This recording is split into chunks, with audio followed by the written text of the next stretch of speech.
Hello guys, welcome to Tamil serials மேன்ஸ் review. நான் Nitishkumar. Yes, Janani on fire. Yes, இந்த week செம்ம ஃபயராக போச்சுன்னு சொல்லலாம். வேறு லெவலில் இருந்துச்சு நம்ம ஜனனியுடைய ஆக்டிங்.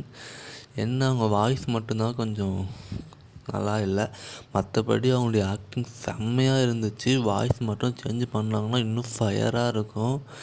ஸோ நம்ம கதிரை அவங்க கேள்வி கேட்டாங்க, அதுக்கு கதிர் பதில் சொல்லாமல் தெனாவட்டாக பேசிக்கிட்டு இருந்தார். ஸோ இந்த ப்ரொமோலாம் ட்ரெண்டிங்கில் போய்கிட்டு இருக்குன்னு சொல்லலாம். ரியலாகவே ஒரு பொண்ணுனா இப்படி தான் இருக்கணும் அப்படின்றது இதுலேருந்து நம்ம தெரிஞ்சுக்கலாம்.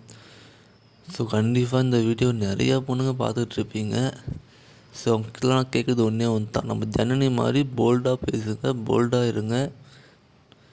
யார் என்ன சொன்னாலும் கேட்காதீங்க. நீங்கள் கரெக்டான வழியில் போனீங்கன்னா கரெக்டாக போய்கிட்டுருங்க, எந்த ஒரு பிரச்சனையுமே கிடையாது. ஆனால் நீங்கள் தப்பான வழியில் போகிற மாதிரி இருந்துச்சுன்னா தயவு செஞ்சு தப்பாக எதுவும் செய்யாதீங்க.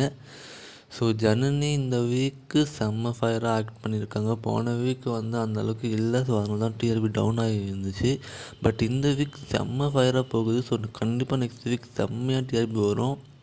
ஸோ இந்த ஃபயரை எப்பயுமே நம்ம எதிர்நீச்சல் எதிர்பார்க்குறோம்.